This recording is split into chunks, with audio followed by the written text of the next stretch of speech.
Good morning. প্রথমে দিনটা শুরু করে নিলাম আগের দিন রাতে ভেজানো ড্রাই ফ্রুটস দিয়ে। এবার চলুন শুরু করা যাক আমার অফিসের লাঞ্চ ব্রেক। প্রথমেই নিয়ে নিলাম ভাত, তারপর নিলাম মুচমুচে করে ভাজা উচ্ছে। এবার নিয়ে নিলাম ভাতের মধ্যে একটি ছোট্ট বাটিতে সেদ্ধ করা মুসুর ডাল, যেটিকে লবণ ও অল্প কাঁচা তেল দিয়ে মাখা হয়েছে।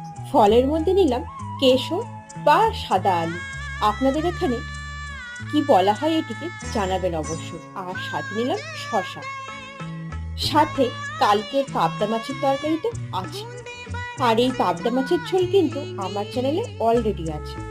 কেমন লাগলো আমার আজকের লাঞ্চের আইডিয়াটি অবশ্যই জানাবেন। ভালো লাগলে লাইক ও শেয়ার অবশ্যই করবেন, আর চ্যানেলটিকে সাবস্ক্রাইব করতে কিন্তু ভুলবেন না। আজ আসি, দেখা হচ্ছে খুব তাড়াতাড়ি।